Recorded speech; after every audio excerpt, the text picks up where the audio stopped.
Greetings, one and all. Welcome to the first official episode of the Icing on the Skate podcast. Hello, guys. How are we doing this evening? Of course, I am joined by the wonderful Chris. Hi, Chris. Hello. Hi, Chris. How are you? Are you good? Yeah, I'm fine. You seem to be having some difficulties with my camera position. Yes, I'm sorted out now. Be quiet. I'm sorted out. I'm a true Hey, professional Joe. here. I'm a professional podcaster here on the Odd Man Rush YouTube channel. So yes, we are here for the first official proper episode of the Icing on the Skate podcast. Of course, we had some episodes towards the end of last season just to see what you guys thought. And yeah, so the Icing on the Skate podcast, for those of you who don't know, is a podcast with myself and Chris. He's right over there. Hello. Hello. And we basically talk about all things from the EIHL, the NHL, and everything in between, really. So we've got a few things to talk about. There was an interesting piece of news released very early this morning from the NHL regarding the Montreal Canadiens, which we'll get onto later. But first, I think it's only right if we talk about the start of the Elite League season. Yeah. We're the Nottingham Panthers. Love it. So, as some of you may already know, the EIHL season started last two nights ago. 2 nights ago? It was Saturday, wasn't it? Well, the league did. The Challenge Cup started but the week before. Challenge Cup, Schmallenge Cup, you know. We Oh, had... you sound like a Sheffield Steeler. So we had Challenge Cup games and league games take place over this last weekend. Yes, we had one Challenge Cup game the weekend before. I don't really count that as the start of the season, though, because the start of the season there's usually more than one game being played. So, you know. So we've got the EIHL season begun, the 18-19 season. Most of the teams have played games now, haven't they? There's a few that haven't.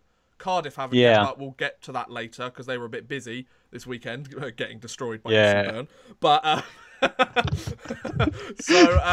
yeah, we've got a big discussion about that. But I think we should start with the scores from the weekend. What do you want to start with? Elite League? Yeah, let's start with the Elite League. I think the first big thing we should talk about is the Saturday game. Saturday the 8th of September is when it was. The wonderful retiring by the Nottingham Panthers of David Clark's number 5. It's hanging up in the rafters with the 5 other jerseys that have been retired, I believe, by the Nottingham Panthers. And David Clark's number 5 up in the rafters. What do you think, Chris? Very, very well deserved. He's been incredible for the Panthers for so many years. We were talking about his stats before we came on air. It was, I mean, he's been at the Panthers. He started over at Peterborough. Yeah. But he's now been at the Panthers since 2003. So he was there for 15 years, and in that time won a ridiculous amount of trophies. Let's be right there. Didn't he average he almost averaged like a trophy every season, I think, by the time his career was up, right?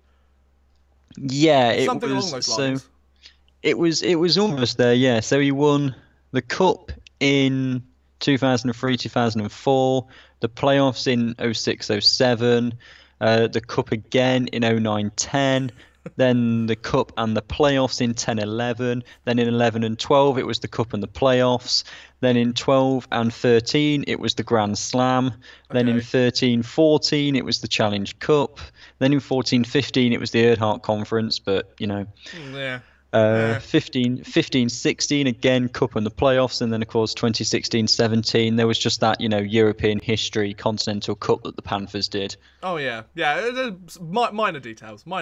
Yeah, minor details. So his overall Elite League stats, he played, this is across the league and the cup, not the playoffs. As well? No, not playoffs. I can add the playoffs in.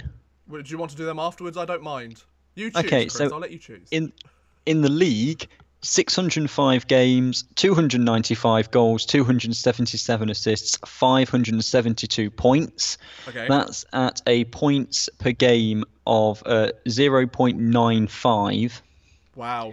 Jesus. Add into that 51 playoff games with 21 goals, 33 assists for 54 points at a 1.06 points per game average. Wow. And then in 112 games in the Cup, 53 goals, 58 assists, 111 points for a 0.99 points per game average. Wow. I mean, that's an incredible career, if ever I saw one. I mean, it makes sense that he's the all-time point scorer in Elite League history. Yeah. Like, that's I just mean, crazy good. if you wanted to add in the Continental Cup as well, that's 16 points in 9 games at Really? 1.78. Yeah. Damn. Nice job, Clarky. So, of course, on Saturday, there was the big opening game of the season for the Nottingham Panthers as they retired David Clark's jersey. They played against the Manchester Storm, and the score of the game was, if you just give me a moment, I believe it was 2-1. 2-1. Yes, it was 2-1. It's a very hard-fought affair there in Nottingham. The Manchester Storm, they did a good job. They did a good job, you know? They did. I mean, they took the lead 20 seconds in. I mean, Yeah. you know, where are you going to go from that? But then 2.5 minutes on the power play with the extra attacker. And no one really knew where the goals were going to come from for the Panthers, and they do now. Oh, I knew it was Pither. I knew Pither would score the first goal Well, of the season, without a doubt. Yeah, there was Piffer in the first period, and then there was Justin in the third period, Yeah, Justin true. Kovacs. So for 2-1. But I mean, the Nottingham Panthers definitely have to be like the team of the weekend, right? Like they've definitely played the best out of any team, I think, this weekend. Are they the only team that's gone 2-0 this weekend? I need to check. yes, they are. Because Sheffield lost. Except for Belfast, though, right? Yeah, one of those. They were in the Challenge Cup. Yeah, it's Challenge Cup technically, but so there are only two teams that went at the 2-0 this weekend, and one of them was in the Challenge Cup with Belfast. One of them was Nottingham. In fairness, it was a home and home, so they played one opponent for those two games. So it's still not the best sample size of any season. Like they've got other teams to play against. We'll see what they're like after they've played a few other teams. But I mean, as a Panthers fan myself, I'm a little bit biased. But I think they've got a really, really solid team here. I think the new coach has brought in a new mentality, and I think this team's going to be really good this season. Yeah, I think it's from what I went to the game against Sheffield on the opening night, and my word, that Panthers team good. They are really that I could compare them quite easily to the Grand Slam team. Really? Wow. Yeah. That's very interesting. Well, I mean, let's not get ahead of ourselves, Chris, obviously. But, I mean... No, but it did look like that. They've just got to... so far. Yeah, they've just got to stay out of the penalty box. They took a lot of penalties. But then they did have Darnell as a referee, so... Yeah, you know. But they need to keep the momentum after Christmas. That's their biggest problem. Yeah. That's kind of their Achilles heel. So, in other Elite League games, we had the Sheffield Steelers and the Milton Keynes Lightning having a home and home this weekend. The home opener for the Sheffield Steelers, they lost to the Milton Keynes Lightning 3-2 with Eric Neely and Valdix scoring goals in that game, I believe. They scored the first and second goal of the game, so a couple of ex-Steelers. I think the Milton Keynes Lightning have 4 ex-Steelers players from last season's roster, which is quite a crazy number. What's good? I'm just reading the chat. Hang on, because Ollie1277 goes, "Are these dudes from Notts?" Well, I am, because as Joe says, I commentate for the Lions, but yeah, Oddman isn't. No, I'm not. I'm a filthy peasant. So then in the second game between the Steelers and Milton Keynes Lightning, it was a 5-2 victory for the Sheffield Steelers in Milton Keynes. Which was live on your stream yesterday, and nobody really liked it. Yeah, you know. We As don't in really the result, many not the Steelers stream. fans by the looks of it. But yeah, it was so the Steelers and the Milton Keynes Lightning, they split both those games. That means they've each got 2 points on the season. They're each 1-1-0, which I mean, Yep. Milton Keynes Lightning, I think that was a good job because the Sheffield Steelers were packed out. I think I saw something where they had like 9,500 fans in attendance to that game. Well, it's so because all the their tickets fans. were £5, but Yeah, like it's decent. good idea though. But the Milton Keynes Lightning were able to beat the Sheffield Steelers on their home ice in the season debut. So I think that's a really good job, to be fair. Probably because Sheffield couldn't tell whereabouts on the ice they were because they can't see any white on it because there's so many sponsors all over the ice. I mean, in all seriousness, though, having watched the home opener, they just didn't get any puck luck. That was the biggest problem. The two main problems I found with the Steelers in that opening season game, they tried to do too many passes rather than actually shoot the puck, and they didn't get any puck luck. The goaltender of the Milton Keynes Lightning, I can't remember his name. Killeen, is it Patrick Killeen, something like that? He stood on his head that home opener game. He stood on his head. He made some fantastic saves, but also the Sheffield Steelers were shooting a lot of pucks wide. It's almost as if I was watching the New York Rangers for half the game. I was getting a bit confused. I mean, they're a little bit slower than the Rangers, but So I mean, that was a decent home and home, to be fair. So those were all of the league games that took place this weekend. We had the Steelers and the Lightning. They split it. And then the Nottingham Panthers and the Manchester Storm. So the Panthers are a combined 6 goals for, 2 goals against on the weekend, which is pretty decent. I mean, they're keeping their high-scoring game going. And the Milton Keynes Lightning and the Sheffield Steelers are 7-5 in favour of Sheffield, but they're still 1-1 each. So yeah, I got talking, as you do with ice hockey, because it's not football and they're not all hooligans.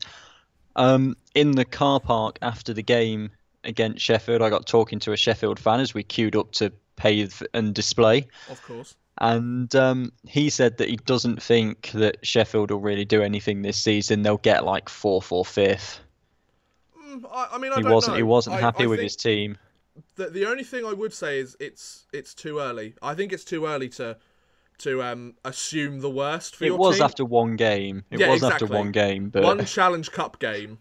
Like it's not as if it's the league standings where every point matters. Like the Challenge Cup, I mean, the teams want to win it, obviously, but you play each of the teams in your conference like a million times anyway in the Challenge Cup. So if you drop 2 points, it's not going to be the end of the world.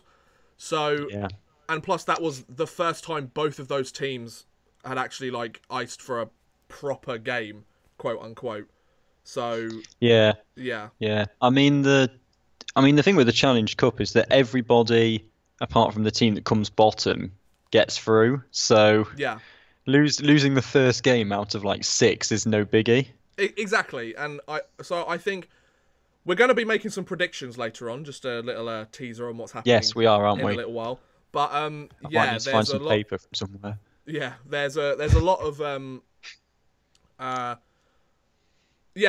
just think it's too early to be like, our team's going to be awful, unless you're like no offense, but one of the Scottish teams. Like, I don't think you need to assume that. Like, because I would have said unless you're Edinburgh, but they don't exist now. Yeah. Although the Racers are still losing heavily. I was going to say, like, should we hold a moment of silence for Edinburgh? If you could all please remove your hats and caps as we have 1 minute silence for the fallen Edinburgh Capitals. Oh, that's so sad, but like, it's a good thing that they left like the season after PredictorBet became like the big sponsor, because otherwise everybody would just be raking in money on those Edinburgh games. No, because you could have been the person who puts like £1 on Edinburgh to win, and then you'd have probably been evens throughout the season because the odds would have been so good that those few games that they did win, your return would have been so good. So, those were the Elite League games. There weren't very many this weekend because it was mainly Challenge Cup action. So, so just to summarise that, Nottingham went 2-0. They're still undefeated, and the Steelers and the Lightning went half and half. Perfect. Yes. So, then we had the Challenge Cup games. Of course, we had one on the 1st of September last weekend, where the Nottingham Panthers played the Sheffield Steelers. The Panthers won 5-2. So they're still undefeated this season. So fair play to them. They're doing a decent job. And throughout the entirety of pre-season as well. It's exactly what I was going to say. I think they've played 8 games now. I think Joe was mentioning it in the chat yesterday. 8 games, 9 games, and they're undefeated in every single one. They've only had 1 draw, which I mean don't really happen in hockey anyway. But it was the Aladdin Cup, wasn't it, with Cardiff? So but because we won the first one, we still won the Aladdin Cup. Yeah, exactly. There you go. So then I noticed some of the Sheffield accounts being like, "Oh, Nottingham Panthers, pre-season champions." How's the Continental Cup, Sheffield? Oh, I've still got it here. Do I have it here? Yeah, I have it here. 1 second. You still got it. Got my Continental Cup. It's very dusty. Still got the Continental Cup. There you go. You need to polish the Continental Cup. I do. I really should. I really should. I should give it to well, Belfast are competing this year in it, aren't they? Yeah. Oh, it kind of didn't really work on the screen. Oh, It did it just kind not? of went Oh, feed through. damn it. Oh, that's a shame. So then on the 8th of September, moving back to what we're actually supposed to talk about. Yeah. Yeah. Moving back to the 8th of September on Saturday, there were 3 different Challenge Cup games. It looks like each of these were home and homes. Easy place to start. So we had the Not Guildford quite, Flame, but yes. The Guildford Flames against the Coventry Blaze. Then we had the Dundee Stars against the Belfast Giants. Okay, so they weren't exactly home and homes. No, not quite, Not but quite. And then the Fife Flyers against the Glasgow Clan. Yes, they are now called the Glasgow Clan. I do like their logo a lot better than their last one. I thought their last one was really bad. However, it does look very Sheffield Steelers. Just saying. Yeah. So, on Saturday, the Guildford Flames managed to defeat the Coventry Blaze by a score of 2-1. I believe it was Reddick who scored a pair of goals, I think on the power play each. I'm not entirely sure about that. I probably should look that up. And then the Belfast Giants, they managed to out-survive the Dundee Stars. It was 2-0 to Belfast. Dundee tied it up, and then Belfast came and won it 4-2. And also on Saturday, the Fife Flyers won against the Glasgow Clan by a score of 5-4. I believe Fife were up 2 or 3-0 in that game at one point as well. I'm not entirely sure. yeah, it was. So it's all a bit kind of weird in the Challenge Cup because obviously we've got an odd number of teams. Yeah. So in Group A is the Panthers, the Steelers, and the Storm, and that's it. There's only 3 in that one. Yep. And Panthers top the group because it's the only game that's played. In Group B, everybody's played 2, and Belfast top it with 4 points. Then it's Dundee 5, Glasgow at the bottom picking up that overtime. Ah, okay. Now, in Group C, Coventry and Guildford played a back-to-back, and MK and Cardiff haven't played. But despite the fact they're completely equal records, Coventry are top at the moment. With Guildford in second. Now, if it was me, and if I was the league, I would put Guildford on top on the basis that they've got less penalty minutes. So it's kind of a fair play type thing. But it looks as though at this stage, because the tiebreakers don't really matter at this early stage, they've just gone alphabetical. Yeah, which I think is fine for now because they've literally played at this stage it's fine. 2 games against each other. Yeah, I mean, it's like, what's it going to do at the end of the day? Well, exactly. And plus, Coventry have scored more goals, haven't they? Oh, no, it's 3-3. No, it's 4-4. It's 4-4. Yes, it is. You're right. Yeah. My bad. But speaking of those other games, so on the Sunday, so yesterday, there were the second half of some of these games, and all of the teams that played on Saturday played on Sunday. Some of them played against different teams. And Dundee played against Glasgow again, and they won the game 2-1. So Glasgow 0-2. A 0-point weekend to start their season with new head coach Pete Russell. The Coventry Blaze against the Guildford Flames. They won 3-2, the Coventry Blaze. So they managed to get a bit of revenge. Split it with the Guildford Flames over the weekend. And then the Fife Flyers and the Belfast Giants. Belfast looked like they won again with a score of 3-1. So Belfast having a 4-point weekend. So like we said, Belfast and Nottingham, the only 2 teams that had a perfect 4-point weekend. Many teams getting 2 points. A few teams getting no points, which, I mean, is the way it works. Yeah. A lot of Challenge Cup games this weekend as well, actually. It's a very Challenge Cup weekend. Yes. So on Friday night, Belfast host Dundee. Indeed. Then on Saturday, Belfast hosts Glasgow, Sheffield hosts Manchester, Milton Keynes against Coventry, and Fife against Dundee. Only one league game on Saturday, which is the Panthers away at Cardiff. That's going to be a good one to see how those 2 teams are, matching up in competitive this season. Indeed. And then on Sunday in the Cup, Dundee against Fife and Cardiff against Milton Keynes. So a lot of Cup games and not many in the league. I kind of get the feeling they did this last season, though, didn't they? They tried to get quite a lot of the Challenge Cup games out of the way early. They tried to do... Oh, hello. Goodbye, Chris. Right, I'll just carry on talking then. So, we had a lot of Challenge Cup games take place. I'm pretty sure that's right, isn't it, chat? There's a lot of Challenge Cup games early on in the season. Like, we've had... I want to check this. Can I actually... Yeah. I can have a look. Perfect. So I'm just going to take a look at the games. Yeah, so there wasn't as many. No, okay, I'm wrong. I was wrong. My bad. I see, what I thought was at the start of last season, we had a lot more Challenge Cup games because they wanted to get them out of the way early. But it looks like this season that's the the method that they've done in order to try and sort it out. You know, like they've by the looks of it, it seems like they're trying to get quite a lot of them out of the way early, so that when it gets nearer Christmas time, it's more league games and they're more like quote unquote worth something. You know, I think that's quite a good way to do it, because if we take a look at the league games, I mean, you can't see them. There's one league game on Wednesday, there's another one on Saturday, and then there's 3 on Sunday. So there's, what, 5 Elite League games this weekend? So 5 Elite League games this weekend compared to the Challenge Cup games this weekend. We've got 5 this week as well. Okay, so yeah, it's pretty equal. So it's quite an even split between the Challenge Cup and the Elite League season stuff. So fair play indeed. Okay, I feel like I need to sneeze and then we'll carry on. One moment. Excuse me, bless me. Bless me. So yes, we've taken a look at the scores from the Elite League. We've taken a look at the David Clark's jersey retired. Let's just double check a quick look at the standings, shall we, ladies and gentlemen? So, in the Challenge Cup, like Chris said, we'll just round that off again. Nottingham are leading their group with it's Nottingham, Sheffield, Manchester. Nottingham are leading it with 2 points. Belfast with 4 points in Group B take first. Dundee, Fife each with 2 points. And Glasgow with 1 point, as they got an overtime loss, I would assume. And then Challenge Cup Group C, Coventry and Guildford both with 2 points. Milton Keynes, I should say, and Cardiff, both who haven't played yet, with 0 points, so fair enough. Then in the Elite League, we have Nottingham leading the Elite League early with 2 wins and 2 games, 4 points. Sheffield and Milton Keynes on 2 points. And Manchester right at the bottom with 0 points in 2 games. So those are the Elite League standings so far for the 18-19 season. Of course, very, very early days at the moment, so I'm not expecting this to be the way it finishes. Not at all. We've got, I think there's 60 games in the season this year, so there's a lot of hockey to play. So don't be surprised if the standings change quite a lot, to be fair. So from the EIHL, we move on to the Champions Hockey League. Of course, for those of you who don't know, the Champions Hockey League is an inter-European competition where 1, 2, 3, however many teams from a variety of European countries compete. It's kind of like the Champions League in football, but it's with hockey. So the best teams around Europe compete in order to try and win the Champions Hockey League trophy and become the best team in Europe. So, well, not including the KHL, but some of the KHL isn't actually in Europe, so I think it still kind of counts.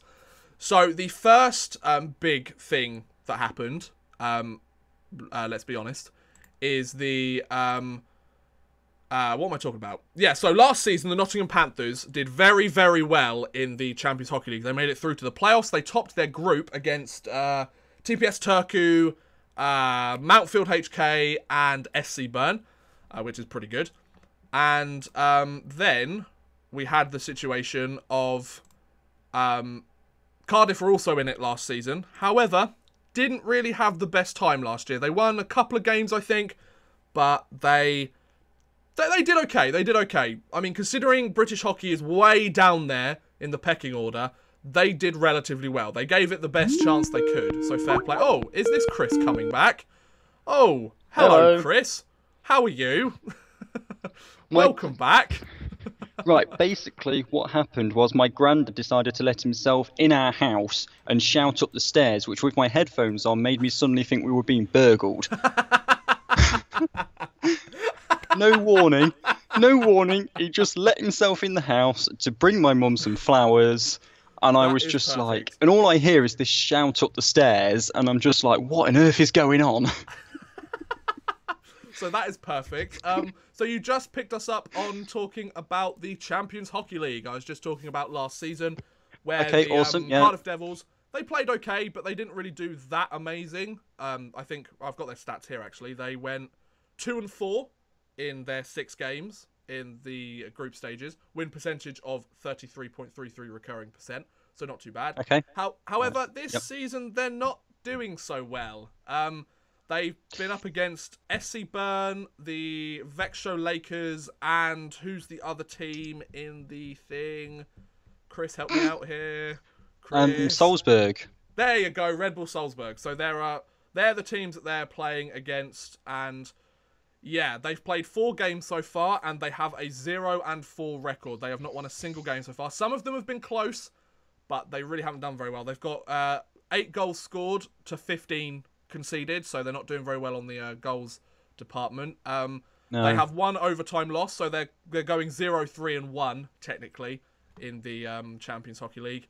Yeah, they're just not playing very well, really. I mean, No. Joey Martin has 3 points. Matthew Pope has 4 points for them.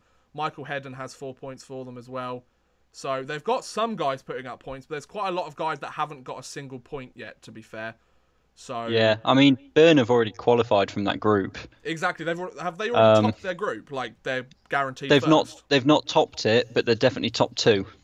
Oh, They've qualified. There you go. And Fair enough. Cardiff are already out. Yeah, I mean, if we take a look at the standings. Cardiff and the Lakers are already out unless the Lakers can overturn some ridiculous. And they've got to beat Red Bull and then hope Red Bull lose in regulation both games. And yeah. So it's Cardiff are out. Wow, to be fair, which is sad because I'd like. Sorry, go. I said I'd like to see British teams continue to do well. Yeah. But I don't know why. They're not performing in the Champions Hockey League where they were in the domestic league. Yeah, I kind of get the feeling this Cardiff team is a very different team to the last few years. It is. Like, yeah, they've had a lot of turnover in the amount of players, not compared to some of the other teams in the league, but they've had a fair few amount of turnover in terms of players that have stayed, players that have left to other teams. So the one thing that I do find quite interesting is Vexo. They've only got 3 points. They're 1-0-3. Like that. That's sorry, 1 win, 3 losses, so 1-3-0 technically. It's because they have overtime wins on the standings written here in the middle, which is interesting. But that's really crazy. Like, they're an SHL team. Like, they're in one of the top leagues in the country, or in the world, I should say. So that's quite interesting to see. Red Bull Salzburg, who are part of the DEL, do I want to say? Are they part of the no, DEL? Salzburg Austrian League. Isn't that the Australvesen or something like that? The Olvesken, something like that. Yeah, and that's the one. And then That's SC the Bern one. are in the Swiss League. That's it. Yeah. So, I mean, SC Bern. Yeah. I mean, they didn't really have a very good Champions Hockey League last season. So, to see them do well, I mean, fair play to them. I mean, let's just check their stats from last year. I just want to double check them because they've been in it since the very beginning. They had a 5-5 record, so they must have made the playoffs then. 33 goals scored to 27 goals against. They did quite well. You can compare them against other teams, which is quite cool. Yeah, so SC Bern had a decent run of it before, but still wasn't the best. They got beaten by the Nottingham Panthers, which is pretty crazy. So yeah, the CHL, unfortunately, Cardiff, like you said, Chris, they look like they're very much not going to be there for much longer. They've got their last 2 group games, and that's going to be it. Unfortunately, that is the way that it goes. Of course, you have to have, in order for teams to go through, you have to have teams that don't go through, and it turns out that they're going to be one of the teams that don't go through, unfortunately. So yeah, I mean, Cardiff, that's a very interesting situation in Cardiff. They very much look like a team that they don't look like, especially early on in the season, they don't look like their championship caliber that they have been the last 2 years. No. I don't know what you think. I mean, everything always runs in spells, really. In ice hockey, I mean, not in the NHL because it's so diverse, but you had the Coventry spell when the league first started, then you had Sheffield, then Belfast, then Sheffield again, then Nottingham, now Cardiff. Yeah. And maybe the Cardiff spell is over and it's somebody else's turn again. I think especially because the Elite League because it's gaining more attention and because British hockey is becoming more successful as the years go on, there's more players wanting to come over. There's a higher sort of level playing field in the league. Like I think I remember seeing an interview or something recently saying there's going to be a lot more 1-goal games as opposed to like huge blowout losses. And I think we saw quite a lot of that over the last weekend, especially the first weekend. We had some 2-1 games, some 3-2 games. Of course, we had some bigger ones like a 5-2 game between Sheffield and Milton Keynes, but of course, they're 2 teams with 2 different budgets and 2 different philosophies, So it's not going to go away overnight, obviously, but I think it's very interesting to see how the teams are competing nowadays, and the fact that you don't want a league where one team is dominating the whole time. You don't want a Golden State Warriors in your league, because then what's the point in watching? You already know how the story's going to end. And one of the reasons, one of the reasons why, like you and I have said many times, one of the reasons why we love sports so much is because anything can happen. And when you already know what happens with a super stacked team, then it's just not interesting to watch anymore, you know? I mean, as we both know, when you say anything can happen, we were both at that quarterfinal against Belfast. Oh, it was so good. In April, and that was just absolutely insane.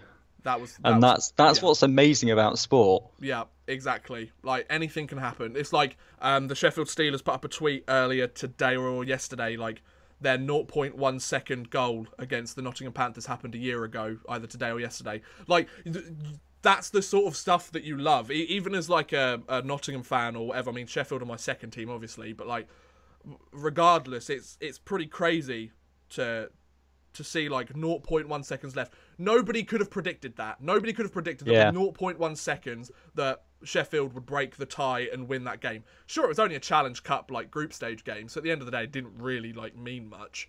But it's those little events, it's those little things that help you remember different events in the sport. So I think it's really awesome. So I agree with you. I think Cardiff's quote unquote reign in the league is coming to an end. I definitely think it's on the tail end. I think they could still win some silverware this season, but I don't think they're the team that we've seen the last 2 years. Or it's a case of the other teams have gotten better or more competitive for the top space. However, the big X factor I would say about the Cardiff Devils is Mr. Ben Bounds. I think... Yes, absolutely. I think if Ben Bounds is on the top of his game and he's playing like the best British goaltender we know he can be, I think Cardiff have a very good chance to at least compete for the league. Definitely. Yeah. Ben Bounds is a very, very good goaltender, and I think Cardiff do well to keep hold of him every year, to be honest. Yeah.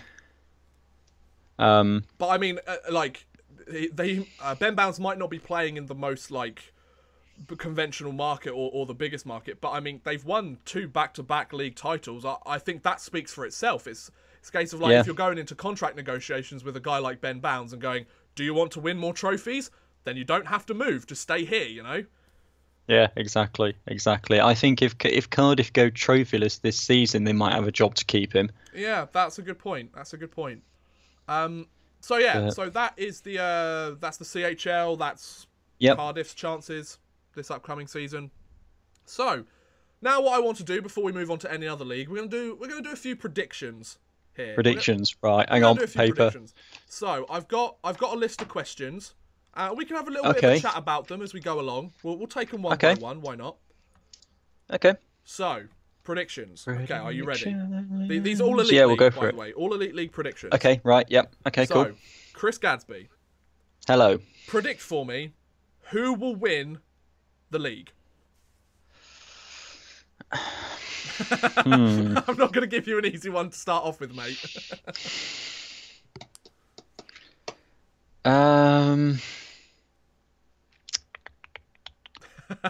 I've been watching all of the articles I've read says that it's a 2-horse race between Panthers and Belfast. Interesting. Okay. That's what everyone's saying. Okay. And my gut instinct says Panthers, but I don't want to sound like that's just biased. Have you seen everybody in the chat just Panthers? Right? Say it. We've say got a it. lot of Panthers say fans in the chat today. What I would say is, you don't want to show bias. I agree with that. Like, I'm along the same lines as you are, but the results do speak for themselves so far. They do. Like, they do. And these aren't unprecedented guesses. So, are you saying Panthers? Yeah, well, let's say Panthers, because otherwise I'm just going to be umming and ahhing for the next 40 minutes. Okay, so the problem is, I wanted to say Panthers as well. So, in order just to make it a little bit, in order to make it like a little bit more interesting, I'll say the Giants. I'll say the Belfast Giants. Right. I think. Okay. Cool. I think. Are you writing this down? Or do you want me to do it? What's that? Are you writing this down, or do you want me to do it? You can write it down. Go on. All right. Because we all know how good you are at predicting, don't we, Chris? Well, all we've done is just done the opposite to what we said for the playoffs. That's very true. Yeah. So, yeah, I'm gonna go the Belfast Giants thing. I think Cardiff are a good team, but I don't think they're gonna win the league this year. I think to three-peat is an incredibly big ask of the Cardiff Devils, and like I think with the extra league games and the CHL and the Challenge Cup that Cardiff have got to do, they're getting on towards 80 games. I think they're just going to knack her out. Yeah, I think they'll be quite a tired team, especially for a league that doesn't play 82 games in its regular season. You know, I mean, the Challenge Cup, you could argue like that adds more games, but yeah, I just don't think they're going to. That will lead on to my second question. You'll find that out in a minute. So you're going to go the Nottingham Panthers. I do actually think the Nottingham Panthers are going to win it, but just for the sake of like competition, I'm going to go the Belfast Giants, because I think compared to the Nottingham Panthers, I think the Nottingham Panthers and the Belfast Giants, as it stands at the moment, are the two most complete teams in the league. Is that a fair statement? Good evening. Yeah. I say good evening to Ben, who says, I was busy. No, hello. Don't worry, Ben, you've not missed much. All you've missed is the Elite League, a suspected burglary in my house, and the and the Champions Hockey League. No, there wasn't. I must say there wasn't. There wasn't. Okay. Oh, dear. I've just got another prediction I want. Right, okay, so win the league. You say Nottingham, I say Belfast, but I do think Nottingham, if I'm absolutely honest. So right, you put, like, bracket Nottingham next to me if you want. Okay. Second question. And I already know my answer for this. Who do you think will finish second in the league? Oh, I was expecting to go Challenge Cup.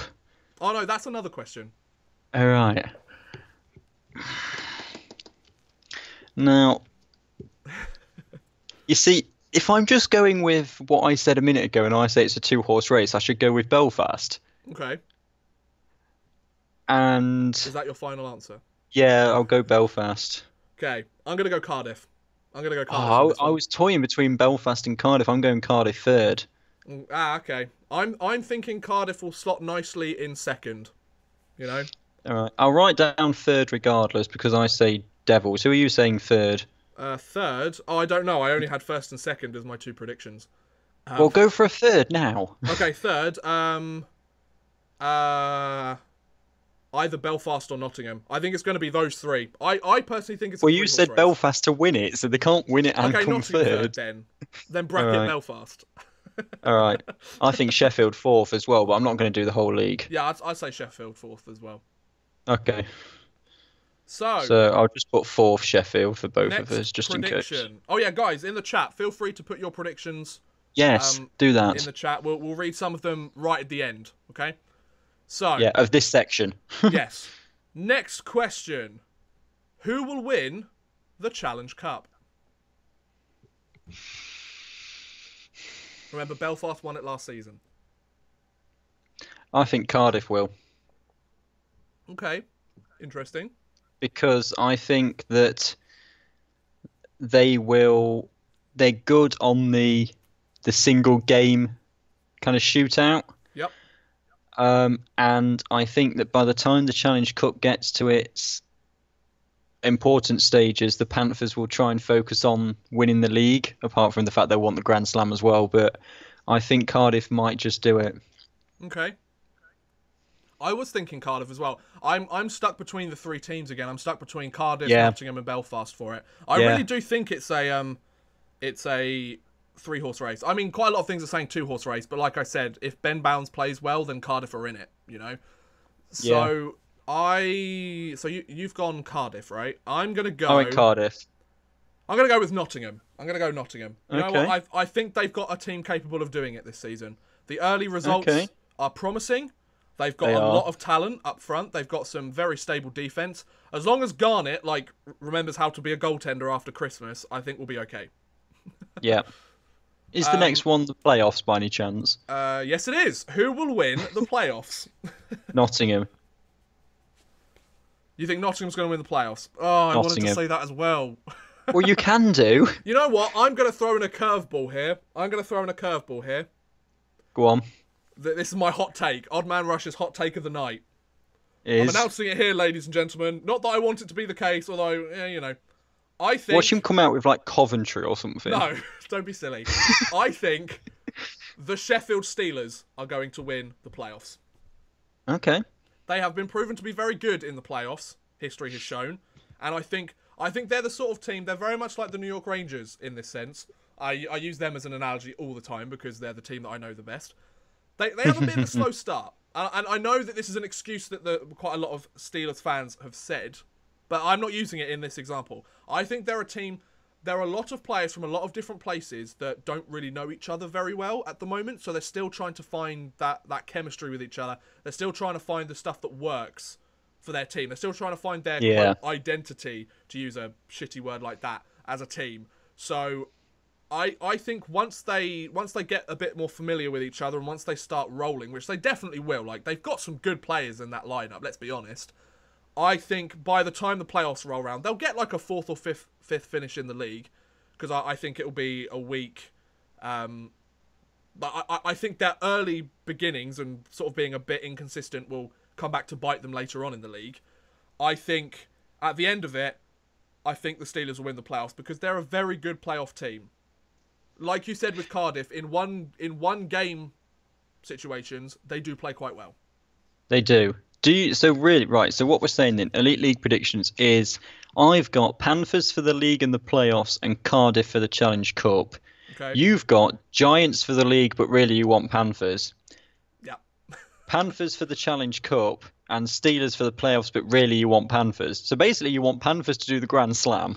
I mean, I wouldn't complain if the Panthers did the Grand Slam. Well, no, not at all. But I mean, whilst I think it's possible, potentially, the league's just too competitive now, especially with those top 5-6 teams. Like, because one team that we've forgotten to mention is Manchester. Like, they had a very good season last year, but I think this is kind of like, this is very much a prove it season for the Manchester Storm. You know, like the first few seasons that they've been in the league, they haven't really done very well. They've been trying to sort of build up a following and an identity. Last season they did really well. They came top 3 finish? Were they second? Something like that in the league? I can't remember exactly. But they had a really good finish to the league. They didn't do very well in the playoffs though. So when it actually came down to it, they kind of faltered there, really. But I think if they have another top of the league finish or near the top of the league finish again this season, it'll be like, okay, this is what we can expect from the Manchester Storm. They're one of the contenders for the next few years. However, if they drop to like 7th or 8th again, then we'll know, okay, it was just a fluke. Like, it's a question of, were the Manchester Storm last season a fluke, or is this what we should expect for the next few years? Which will be very interesting to see. It will. But yeah, okay, I'll keep those predictions safe somewhere for 9 months. We're not finished yet. We've got 2 more. Oh, sorry. These are a few extra questions. I thought I'd throw a few more in. Oh, God. Go on, then. Next question. Which team do you think is going to be the biggest dark horse in the league this season? Like, the team that just surprises everybody with how well they do. I'm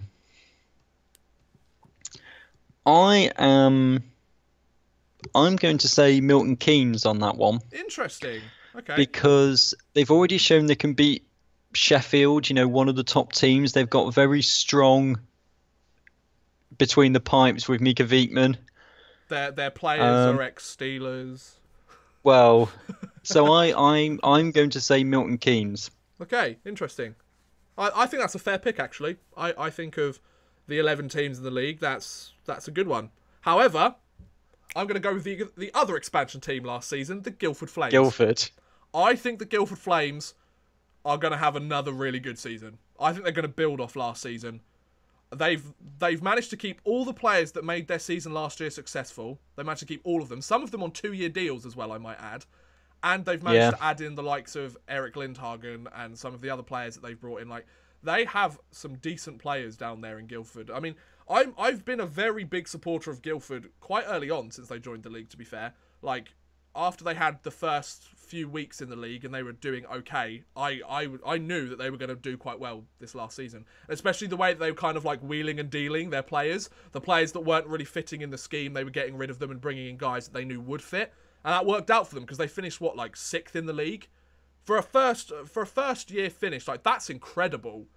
Yeah, it is. Yeah. To come from what is it, League One, to then straight up to the Elite League and finish in the top 50% of teams. That's pretty impressive, I would say. So I think they could build on that. I think it's going to be a very tough top 5. I think there's going to be so many teams competing for those top 5 finishes in the league, and I think it will be less of a case of a team not playing well to get into the, like, for a team to drop out of the top 5, say like a Sheffield or a Belfast or a Cardiff or something like that.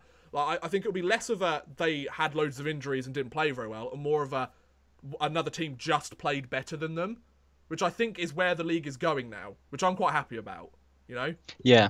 It's good to know that you go into the league, and whilst you feel, okay, this team should win, they're not necessarily going to. Whereas if you go a few years back, you go, oh, Nottingham are playing, okay, let's just say Dundee for the sake of it. Well, Nottingham will win that by a few goals. Yeah, exactly.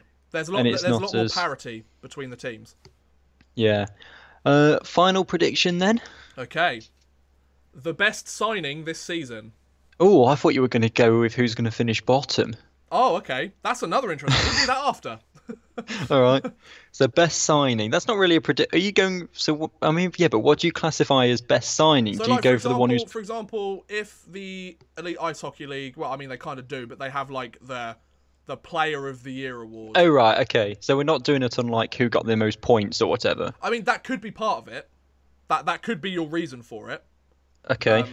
However, it's more of a case of like, points can be a very big part of it, but it could also be like how much they contribute to their team. If they're a defenseman, like, do they play solidly in their position every game, every night? Do they play like 25 minutes a night? It's like how much they contribute to their team, both points wise and like in the locker room as well. Yeah. I've got my answer, but there's a few that I can think of. You had a chance to prepare these predictions because you knew they were coming. I didn't put much thought into them, to be fair. You could probably tell. Well, I mean, it's really early on in the season. I mean, if you're going to stick close to home, you go with Justin Kovacs because he's just top already. I mean, yeah. But,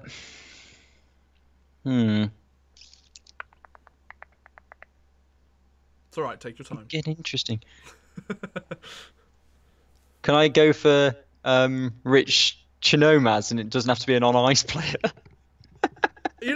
I'll allow that. I'll actually allow that because he was a signing this season. I will give you that. Yeah. Fair play. All right. You're finding those loopholes, Chris. I like it. I respect that.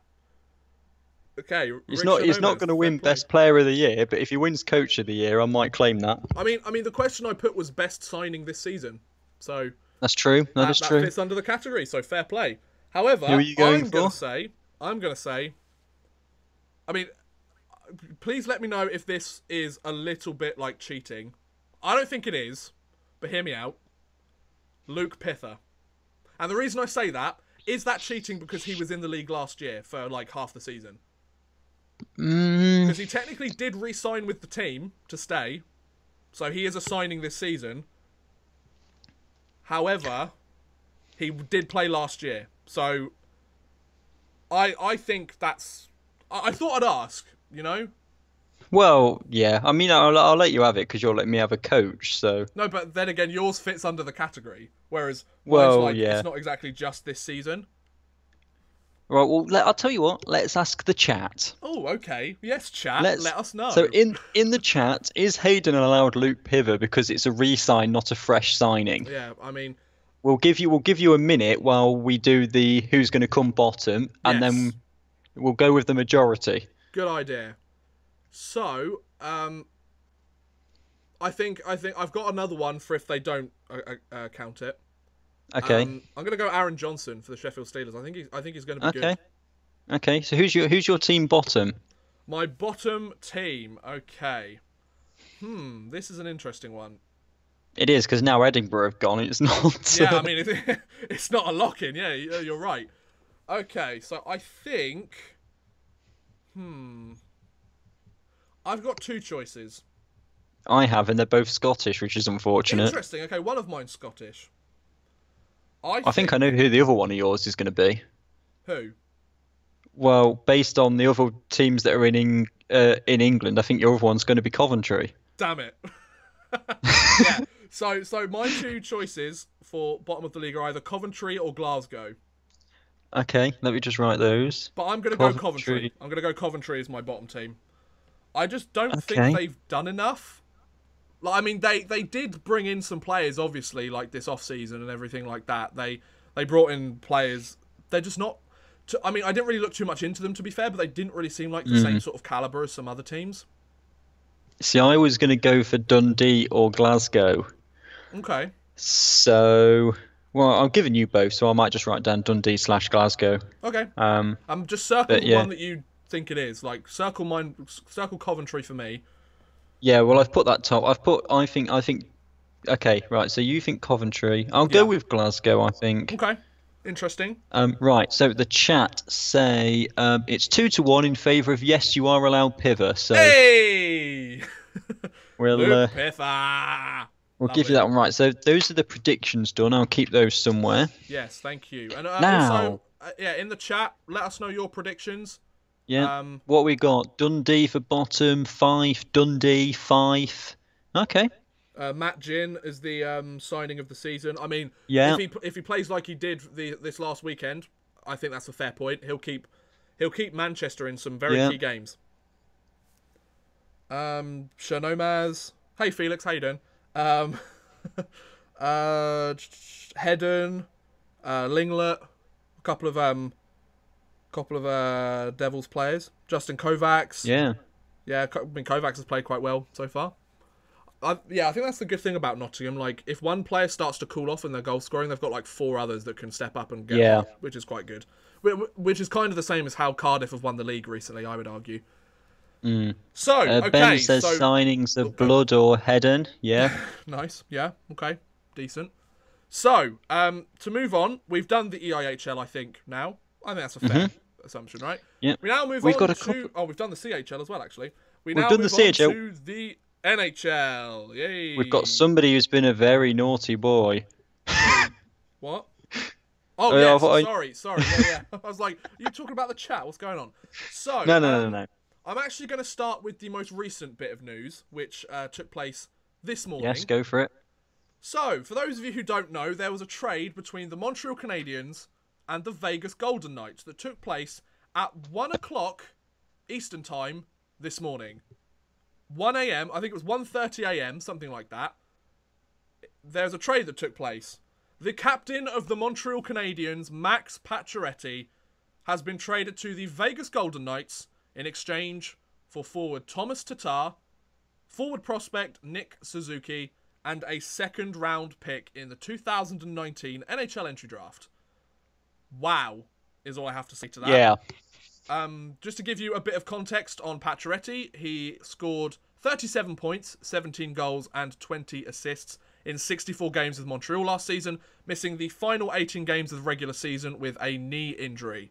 Now, he was the captain of the Canadiens for roughly 3 seasons.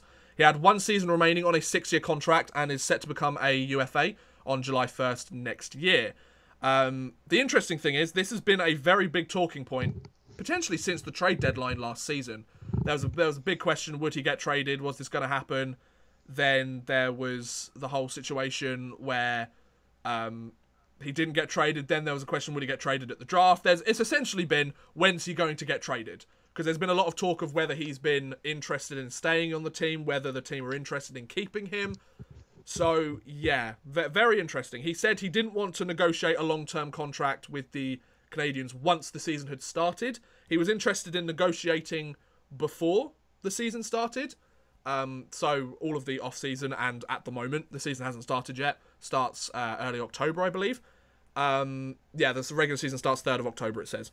And but he said he wanted to focus on playing when he was playing, which I think is fair. I think you've got to give the athlete that choice. Some of them want to negotiate when the season starts. Some of them don't. Let them choose. I think it's fair. So, just to give you another bit of context about Patrick, I've got some of his stats up here. He was the 22nd pick of the 2007 NHL entry draft, so he was drafted 12 years ago almost. He has 448 points, 226 goals, 222 assists in 626 regular season games, and 19 points in 38 playoff games. And he scored at least 30 goals in a season 5 times, including 4 straight from 2013 to 2017. So last season was the only time since 2013 that he didn't score 30 goals in a season. Wow. So, the interesting thing is, and I don't know if you want to chip in on this, Chris, the interesting thing is, when I first read this, I woke up this morning and it was immediately there for me to read. The first thing I thought was, okay, so the Canadians have absolutely been fleeced by Vegas. This is crazy. I mean, I still feel that to an extent, because all Pacioretty needs to do is, he just needs to get back to his form, not even 3 seasons ago, 2 seasons ago, be a 30-goal scorer again, and the Vegas Golden Knights, I think, have won this trade. For the short term, definitely. This is definitely Vegas are wanting to get back to the Stanley Cup Finals. They need a goal scorer. They add Max Pacioretty. For them, the short term, they want that cup as soon as possible. Fair enough. However, the Montreal Canadiens are thinking about this in the long term by getting a guy like Nick Suzuki, who was the 13th overall pick, I think, in the 2017 draft, the first draft that the Golden Knights were part of the league. And they got a second-round pick for him as well, so that's pretty decent. The thing is, and I find this quite interesting, the Montreal Canadiens have kind of backed themselves into a rebuild. I don't think the Montreal Canadiens wanted to rebuild their franchise. But Marc Bergevin, and I'm the first person to criticise Marc Bergevin, I think he's an awful general manager in the National Hockey League.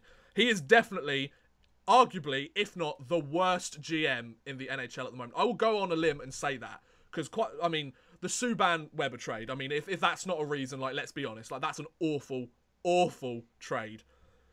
But this trade, I see what he's doing here. I see what Marc Bergevin's doing here. Thomas Tatar scored 20 goals last season. So, he scored more goals than Pacioretty did last year, on a discount compared to Pacioretty. The only thing is, when Tatar wasn't really used as a top 6 player when he got to Vegas. He wasn't really the go-to guy. Most of the goals he scored, I'm pretty sure, came from when he was playing with the Detroit Red Wings, who were a team which was struggling, and he got a bigger role in the lineup. So, the big question will be, the interesting thing is they've brought in a centre for the future, maybe next season, maybe this season, probably not, but next season and the year after, and so on. They still don't have a first-line centre. They've been bringing in all these different wingers. They don't have a centre.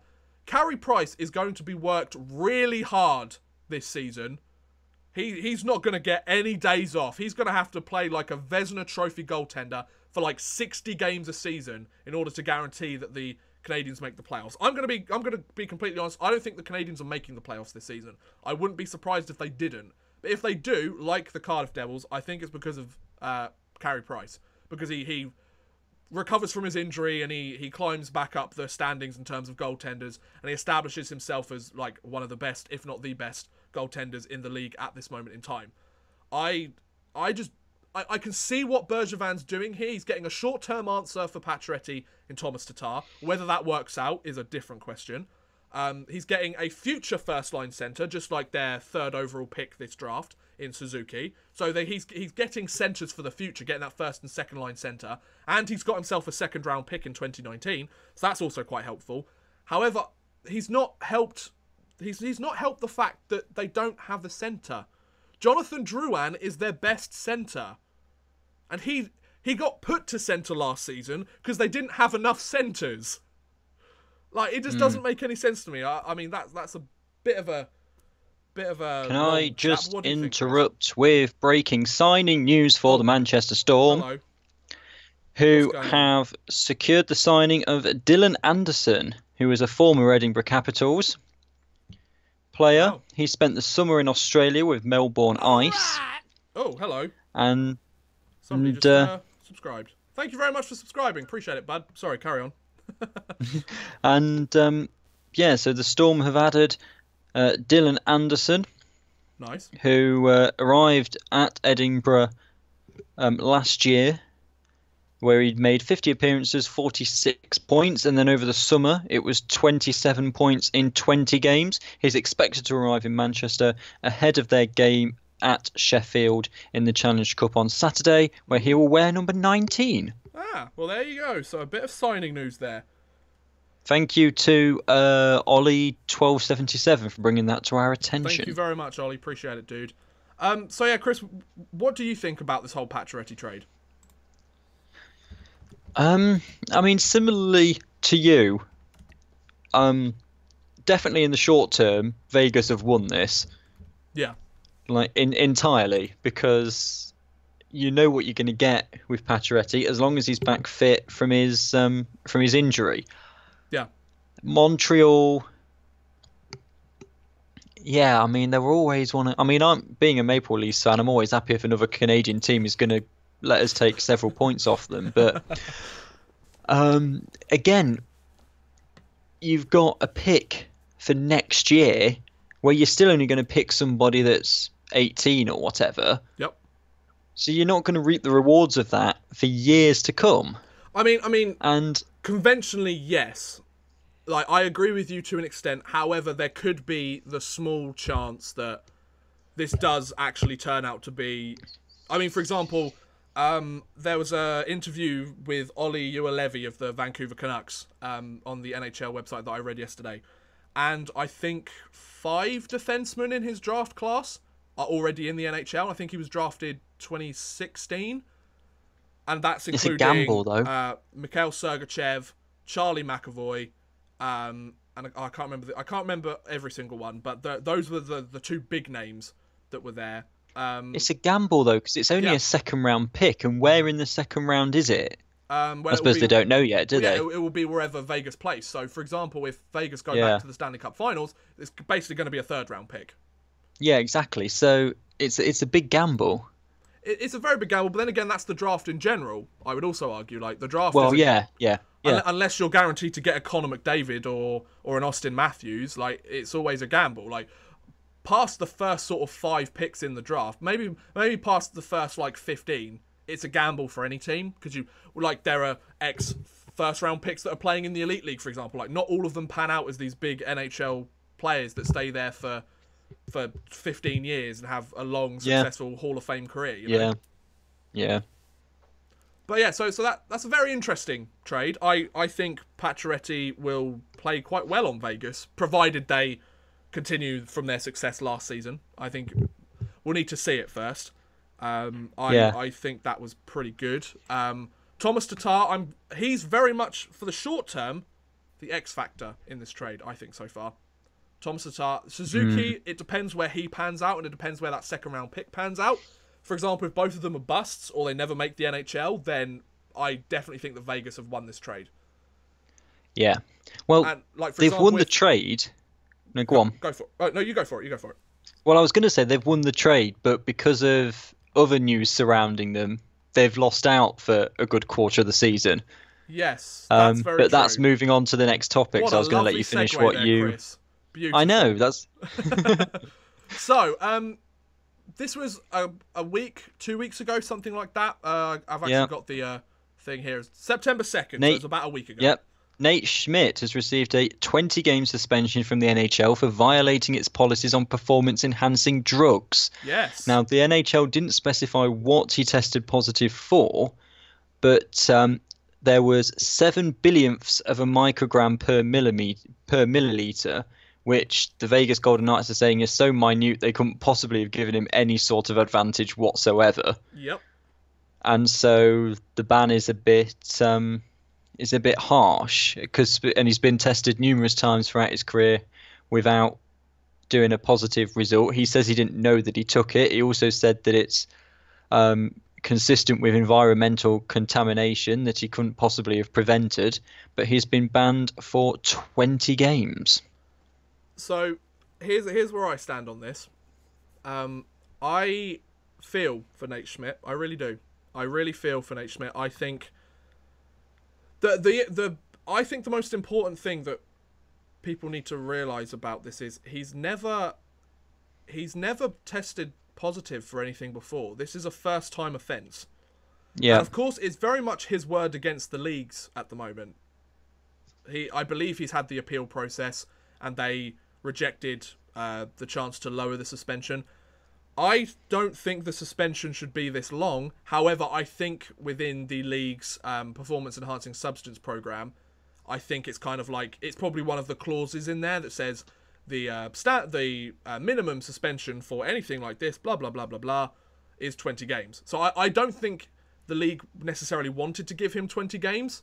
It's just because that's what their rules say. And I mean, if they go against their rules, they're basically undermining their entire rule book. Then there's no point Exactly. in having it, I think, the league have gone, well, we found it, so you've got to have the suspension, because we can't let you off a suspension, because that just completely undermines everything.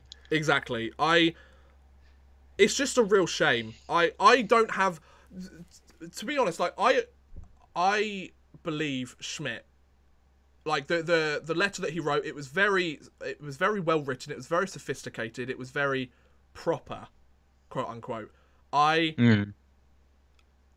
think he what he explains in that, I think clears his name. However, the league have a job to do. Yeah. And I do agree that he gets tested countless times. I think all athletes should be tested, because it's to make sure, like, don't just test one athlete, test them all. If you test all of them, then everybody's in the same playing field, you know? Well, yes, and I think that, as he said, it was so minute that he could have got contaminated just from the environment. Yeah. How much of that you can... I mean, you've got to take that with a little bit of a pinch of salt, perhaps. The fact that they're not saying, oh, it was such and such a substance. Yeah. You don't know if it was an environment thing or not. Yeah. But yeah, I mean, you see on the news all the time how much rubbish is in the air that we breathe in all the time. Very true. And there was such a small amount in there, 7 billionths of a milligram. Yeah, I mean, like, I think that's also a really big point. The amount that was in his system, like, what you've got to be billionths. 7 billionths of a milligram. Like, that's incredibly minute. Yeah. Like that. And sorry, go on. I think what you've got to be careful of, though, is that was the level when he was tested. Yeah. And you don't know how long before he was tested it entered his system. That's very interesting. Yeah, yeah. You've got to kind of take it from that point of view as well, because he could have, I'm not saying he has, but if he had taken something like 2-3 weeks before, that could have been all that was left. That's a good point. Yeah, it's a very good point. However, especially because it's the off season, so they're not playing games and getting regular testing. Yeah. Okay. No, I see where you're coming from, but I think he'll be eligible to return November 18th when the Golden Knights play against the Edmonton Oilers.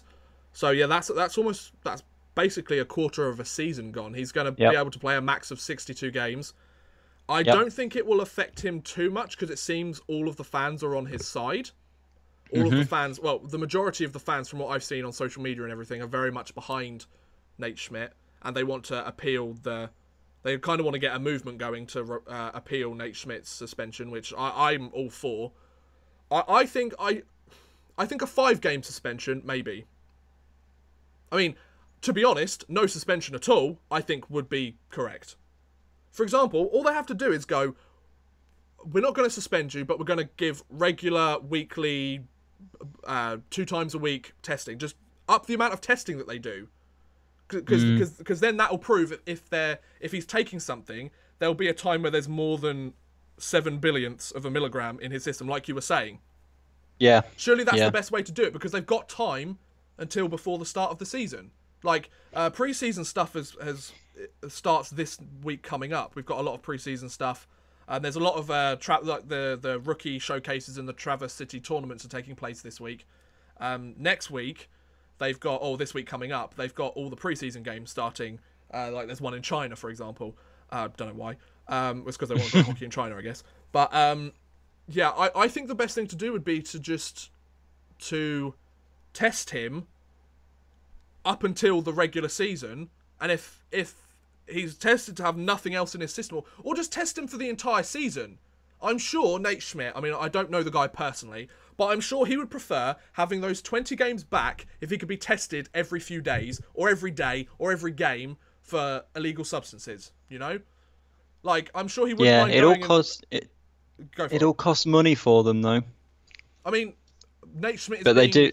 Well, for example, Nate Schmidt is being suspended for those games without pay. Why don't they just go, the money that you're being that you could have been suspended for, you've got to put that we'll towards... use on the testing of you. Yeah, exactly. Yeah. Or give it to a charity. Yeah. Exactly. Well, the any suspensions that take place, the money that from the suspensions go towards the emergency relief fund. I believe. Yeah, So, that's true. It does, doesn't it? Yeah. Like hospital bills when players get injured and concussion protocol and all that stuff, which I think is smart. But yeah. Shall we talk fantasy hockey? Oh, I think we could, Chris. So let's talk fantasy hockey. This season, I've decided that as part of the Icing on the Skate podcast, we are going to do a fantasy hockey league. Yay! In the NHL. Start thinking about your team names. Yeah. Start thinking about your team names. I will post more updates on Twitter as to when it's taking place. I might do it as part of the Icing on the Skate podcast, or I might set up a separate stream at some point. I'm looking to do the fantasy draft within the next week or two. Of course, we need to get it done before the season starts, so I think the next week or two would be a good time to do it. So it's going to be NHL fantasy hockey, obviously. So if you're interested in taking part, first of all, go and follow my Twitter page, I should say, at OddmanRushYT, because I'll be posting like when I'm doing it and stuff like that up there, or it'll be on the next Icing on the Skate podcast that I mentioned when we're doing the fantasy draft and everything like that. So yeah, we need to kind of figure out also like a prize for first place or a prize for something like we need from eternal glory, a reward for like first place and best name or something like that, you know. So get thinking of your names. If you're interested in joining the league, do follow my Twitter so you can keep updated and you can take part in the draft. It will be a live draft, so if you're not there, either you'll be booted out of the league or you'll get players given to you, and I don't think anybody wants that. And I'll explain more about the fantasy sports once we get there, but I've played a few fantasy sports leagues before, a few fantasy hockey leagues before, mainly on Yahoo Sports, which was okay, but we're going to be doing it on ESPN, because I asked a question on Twitter and a couple of you guys said ESPN was very easy to use, very simple. The UI was quite good, so I'm going to give that a go, and hopefully you guys will be interested in joining. So that would be great. So yeah, fantasy hockey. We will get that going soon. Coming soon to a podcast near you. Hashtag Gary Moran, please can we have a webcast? Yes, please. So the last thing we can kind of do is ask about questions. We just kind of want like a couple of conversation pieces that we might have missed. So people watching in the chat, feel free to stick up a question that you'd like us to discuss. Anything you'd like to talk about that we haven't talked about already. I don't really want to go into scores or anything that we've already talked about. I don't really want to go into too much again, because we've kind of got that opinion on that. Unless it's something that we were like, I definitely want to talk about that again, or like add further points. So if there's anything in like any of the other leagues at the moment that you want to talk about, any questions about the upcoming season, I think would be quite interesting. Who do you think is going to be in the Stanley Cup? So, okay, I'm going to preface this again. I'm going to add an extra sort of clause. NHL stuff, we're going to talk about that over the next few weeks. Like, just before the season starts, we will have a big sort of, like we've done with the EIHL, we'll have like an NHL predictions and everything like that. So, we'll do that stuff later on. I know I did just kind of ask for questions, and I'm just saying, like, I don't want to answer your question, but it will be more relevant in a later episode, you know? So what were your opinions when you found out Schoenemaz was with the Panthers? Okay, you first. Initially, I was quite underwhelmed, and then he's kind of grown on me throughout the weeks that he's been there. And now I really like him there, to be honest. He seems to be conducting himself well. I know that once he gets a free moment somewhere, we were looking to have a discussion with him involving Lions. But I think that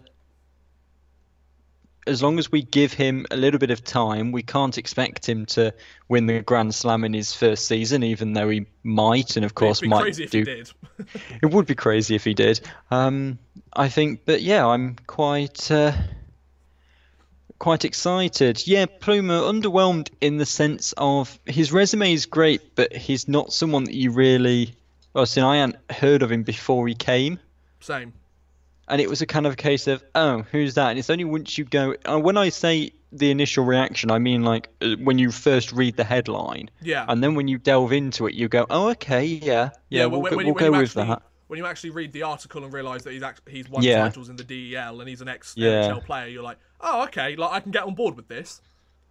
yeah, exactly. I think the best way to answer that is he wasn't the choice that any Panthers fan, I would argue, was expecting.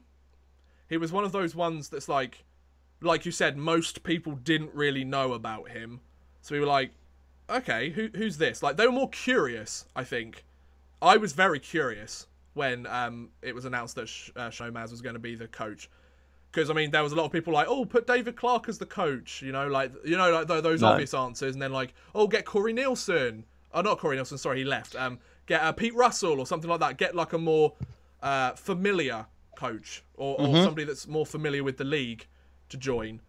But yeah, I mean, Chernomans, he's working out pretty well so far, so I can't really complain. The best way for fans to love a coach is if he wins games, and the best way for people to hate them is if they lose games.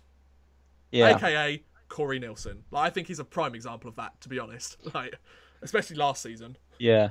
Okay, got a few coming in, so we'll rattle through them relatively quickly. Ben says, did Cardiff add enough players this year? They gained 4 but lost 4.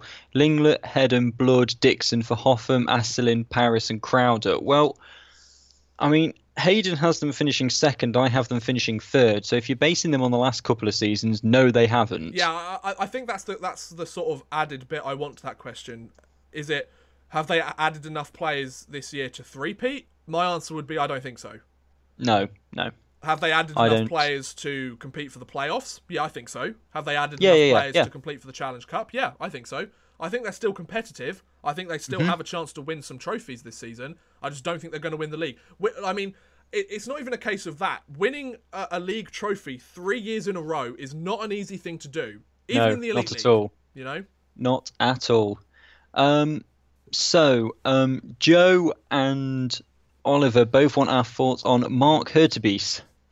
They Obviously, specifically wanted you to talk about his slap shot earlier. yeah, Well, he used to play. I'm not entirely sure why the slap shot in particular. I mean, I know He's it's got a good, bloody cannon on the back Well, end, son. but I mean, I didn't really see it in the one game of Panthers Okay. that I've seen this season because they don't do a webcast. I haven't watched a single game this season of the Panthers because they haven't know, you got need a to come up. webcast. Gary. Gary, get on it, you moron. But I mean, he used to play for the Capitals and then went round the continent, and now he's come back to the Panthers. But yeah, I mean, I can probably comment on that more as the games go on and we see, the games on Free Sports and the highlights programs and all the rest of it, and the YouTube games. Indeed. But yeah, okay. Well, that's a good question, actually. Just before we add another one, the highlights show. What did you think, Chris? Well, do you mean like the preview show that they've Yeah, showed the on preview Free show. Sports Yeah, about yeah. 9 times? It was okay. It didn't really make me want to watch the entire thing, and because they were interviewing the coaches before the games, Yeah. but then they were showing the highlight show after the games, and the mix was a bit messy for that first week. Do you know the one thing I didn't like was how uncomfortable Paul Adey looked sitting on that sofa. Yeah. He was like slouched all the way down. Like, poor guy. He's bloody had his Yeah. number retired by the Nottingham Panthers. He's revered in our league, and you get him some shitty sofa so he can like slouch on it and break his back. Come on, Free Yeah. Sports, help a brother out. Yeah. Right, the one question I'll answer very quickly is from Jared C7 because it's just to me asking if I have a YouTube. I do. If you type Chris Gadsby into the search bar, it will come up with my face, but I don't post on there myself. What I do is there's a couple of my commentaries on there, but I tend to anything I feature on, like these episodes, I'll like Hey! them and then they'll appear on there. It's like you But I make a don't playlist post of on like there. all the stuff that you're in. Yeah, Nice. exactly. But I'm not on there. I don't post videos on there myself. Um, apart from yesterday's football commentary because the team didn't give me their channel in time for it to do the 24-hour setup and all that. Ah. Right, Felix Simmons says, where do you see the Elite League in 5 years' time? Popularity, new teams, etc. Hi, Felix. How are you? Um, Um, do you want to go first or shall I? Go on, you go first. Okay. Well, thank you, Chris. It's very kind of you. Uh, so I think the league there will definitely be another team added to the league without a doubt. Yeah, Definitely going because to they be need one to more get back added. to 12. It will go back to a 12-team league at least. I don't think there'll be any more, especially in the next 5 years. I think it will be a 12-team league again. I just don't think it's financially viable enough in this country to have any more teams for the next 5 years. No. Popularity, I think it's going to gradually grow. You know, I think it's going to be quite a slow, gradual climb in popularity, because that's kind of what it's been doing since the Elite League started. It's been kind of snowballing and snowballing. I don't think it's ever going to reach the highs of like football, cricket, rugby, anything No, like it that. won't. Like it's never going to reach those because it's not accessible enough for stuff like that, and especially if teams don't have webcasts.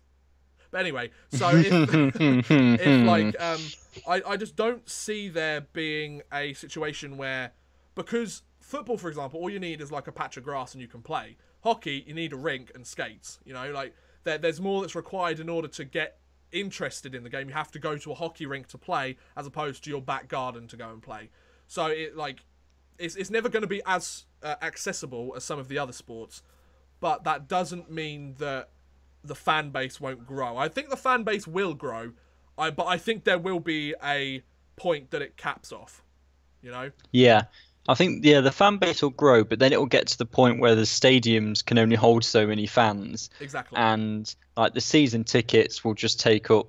I mean, like the Devils hold about 2,500. I think they've sold 2,000 season tickets. So you've only got. I mean, it might be a bit less than that, but you've only got like 500 seats to buy every game. Yep. In 5 years' time, hopefully we'll be on the NHL game, but. Hey. Yeah. Ben says Free Sports will pick it up more and then gain more interest and it will move to Premier Sports. It used to be on Premier Sports, then it moved to Free Sports. Yeah, So they did a game a week on Premier yeah, Sports, right? yeah. Right. So there's a couple about Panthers, which is was Corey a good coach? Yes. I mean, he won a shit ton of silverware, so yeah. Yeah. And how do you feel about the transfer of Corey to Shinomaz? Well, it's gone well so far. It's going very well so far. We haven't lost a game yet. No. Do you think fighting will ever be banned in the Elite League and the NHL? No, because it's got a place as long as it's done at the right time and for the right reasons. That's okay. So, Oh, here we go. Elite League, I agree. NHL, I'm not so sure. Well, they've banned it in the Olympics, and it doesn't seem to hurt the gameplay. I mean, most so European leagues have banned fighting now. That's why. Yeah. I don't know if you saw this, but especially last season in the CHL, there were teams that, like, for example, the Panthers players or the Devils players wanted to drop the gloves, but the other teams didn't do it because they get suspended if they fight. And I think that's a situation with some junior leagues as well. Like, fighting is being gradually taken out of the game. You can't fight in the juniors. You can't fight in the juniors, and there's the European leagues. I'm not sure if it's the SHL, but there's definitely some European leagues where you're not allowed to fight. You get like a 5-10 game suspension or something if you fight. So I mean, you can do it, but there are repercussions for it. And I think fighting has gone down and down and down every year in the NHL. Like, there aren't any enforcers anymore in the league. The league have definitely done everything they can to make sure fighting is gradually removed. And I think the excuse they give is because of concussions. However, if you watch any documentary on fighting in hockey, all of them will tell you, my most painful injury came from being hit against the boards, like a simple nudge, and I got a concussion. Whereas I fought like 200 people and I didn't get anything, or like bled a bit. Excuse me. Like most of them will say like the concussions are the worst, and the excuse that the NHL I think give is concussions. They say, oh, you're not allowed to fight because it gives concussions and takes players out of the game, and it's a long-running thing. It can lead to bad mental health problems. And I hate concussions. I think concussions are a thing. I think every single professional sport should do more to stop concussions. I think the fact that they neglected them so long, especially the NFL, is disgusting, and it should definitely be sorted out. However, fighting isn't the cause of concussions. There is so much scientific evidence to suggest that fighting is not the cause of concussions. It's the cause of other injuries, more physical injuries, and like broken bones and everything. But broken bones, I would argue, are easier to handle than a concussion. Because concussions, like, we've been dealing with broken bones for hundreds of years, and we've had remedies for hundreds of years that have improved in their effectiveness for hundreds of years. Like, people fighting in medieval times would get broken limbs, and they'd have a way to try and fix it, or they'd just cut it off. But but like concussions, they're physical, but they're also mental. They do a lot of damage to mental health. Like, you hear so many like ex-players back when concussions weren't a thing, they fell into depression and they fall into substance abuse, and then they pretty much end up killing themselves, to be honest, all because they didn't know how to cope with stuff post-playing career. So I think fighting will be removed from the NHL potentially. I think essentially what the league are doing is they're finding any way to limit it as much as possible, but they won't put a blanket ban on it purely for the fact that they know it will upset a lot of fans. They'll just basically limit it as much as possible and then go, but at least you still got it, That's true. Okay, so quickly, Joe says, thoughts on Hull Pirates joining the league next year? It does make the most sense of all the teams for Hull to join, and I like that because it means they won't beat us. We'll just find another team to beat you, Chris. And then Felix says, is there a world tournament where the best teams from each league compete? Well, that's what the CAHL is in Europe, and past that, no, because the Stanley Cup winning team would just thrash pretty much everybody. It would essentially be NHL versus KHL. Yeah, exactly. So no, there isn't a world tournament because it's the schedule's cramped as it is, but the problem is there's not enough. Like, the difference between the best leagues and the worst leagues is very clear, and essentially that's what the EIHL divisions are for, essentially, aren't they? In a sense, yes. Yeah, it's like you have different tiers of teams playing, so I think that makes sense, Yeah. Right, so I'm happy to answer a few more questions if anybody else has any more coming in. Chris, do you need to head off now? Yep, I need to shoot. That's absolutely because fine. apparently some travellers have taken over the local leisure centre car park. Hey! Oh, it's always exciting in the world of Chris. Burglary attempt, travellers, like, all I do is just sit here and make videos about hockey. Like, what's going on? Right, catch you later, Chris. All right, cheers. Not a problem. Later. Right. Now it's just you and me, audience. How are we? So, if you've got any more questions, I can finish up with a few more questions. Then I'll round off, and then I think we'll call that a stream. A pretty decent stream, I think, for the first Icing on the Skate back. I'm hoping to have a few... I think I'm planning on making a few changes to the stream in future, with new visuals and stuff. We'll see how that goes. I need to do a bit of experimentation with it, but yeah, I hope you guys have enjoyed so far. It's been a very good stream. Thank you very much, Joe. In terms of the Elite League, there wasn't really a huge amount to talk about, to be fair, because it was the first week back, and only half the teams have kind of played games. So only 4 teams out of the 11 have played actual league games, and then in the Challenge Cup, a few of them have played some games there. But, yes, any last questions? Last call for questions. It's run about 90 minutes. It's been a decent podcast. I think this has been good. I've been quite happy with how well this has gone, guys.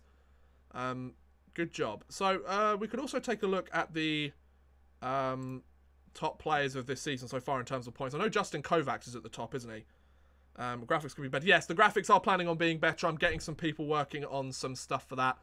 Don't you worry, Ben. I'll get it sorted out. The good thing is, like, because we've got, like, our faces here, you're more focused on that, potentially, than you are the actual, like,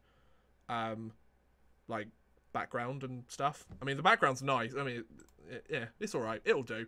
So, okay, so Josh Pitt actually leads the league in points. He's got a hat-trick last night, didn't he? 5 points. Kovacs with 4 points. Evan McGrath of Sheffield with 4 points. Justin Buzio with 3 points. Mark, is it Hertubis? I don't know. With 3 points. Alex Guptill, 3 points. So, yeah, it's very early days so far, as you would expect, obviously. It's the first stream I've been a part of. Well, thanks for coming, Oliver. Or Ollie, I don't know how you want to be called. But no, I really appreciate that, dude. Thanks for coming. Joe told me to join. Good. Thank you, Joe. I mean, he's just got great faith in awesome YouTubers, clearly. I'm glad I did. Enjoy the stream. Thanks, man. No, I appreciate it. I've got plenty of live streams coming up in the future. Lots of NHL 19 stuff. I believe NHL 19 in the early hours of this morning will be off its 10-hour trial and officially out. So that would be great. Then I can actually start like full-on recording loads of videos and releasing some stuff and doing some streams and blah, blah, blah, and blah, blah, blah. I'm subscribed and will be around more. Thanks, Ollie. I appreciate it, dude. Cheers, bud. How frequent will these be? Well, we're planning to do an Icing on the Skate podcast every week. We're planning to do Monday every week, I believe. So, yeah. Every Monday? Yeah, every Monday night at like 7 p.m. If it does change, which it could well do, because, I mean, I'm still, like, figuring out what's going on. I've been in Canada for the last 3 months almost. So I'm working towards, like, figuring out what I'm actually doing with my life. So once I get that figured out, we'll have a more like concrete stream schedule, hopefully. But at the moment, it's what's it called? Every Monday, 7 p.m. Myself and Chris. We might get guests on as well. Wonderful. Vader Raider, hey everybody, welcome to the stream. Any chance of putting the podcast on iTunes as audio? Potentially. I don't know. That's a good question. I could have a look into that. I did think about that, or I could put them on like Spotify or something. I'll take a look into that. Why are you wanting to like listen to them on the go? Because yeah, I mean, I'll take a look into it. Sure, definitely. Like if anybody else is interested in it, then by all means, biggest loss for any team in our league, player wise. What do you mean from last season? David Clark from the Nottingham Panthers. I think that's quite clear. It's probably that's the quick answer. We can go back into that like next episode if you want, because I need some time to sort of see like how each of the teams perform. So what else? Your first NHL 19 stream was copyrighted. It was, but I've sorted that out. Copyrighted music. I think I've got that sorted out now, and it's now monetized again, so it should be good. Just had to remove all of the stuff. What else? Great work becoming one of my favourite YouTubers. Great work. Thanks, man. Appreciate it, dude. Jared C7. Thanks, dude. Much appreciated. Had to share your channels. Oh, Joe. You're too cute. Stop it, you. You can't swear on iTunes. I mean, there probably are some that swear on iTunes. I'll look at Spotify then. I don't know. I'll take a look at both. Who cares? It might happen. It might not. I don't know. Yeah, so I think that's a pretty good place to end the stream. Thank you very much, guys, for watching the first official Icing on the Skate podcast with myself and the lovely Chris Gadsby. We'll most likely be back Monday, 7 p.m. next week after a busy weekend. The second weekend of the Elite League will be back on.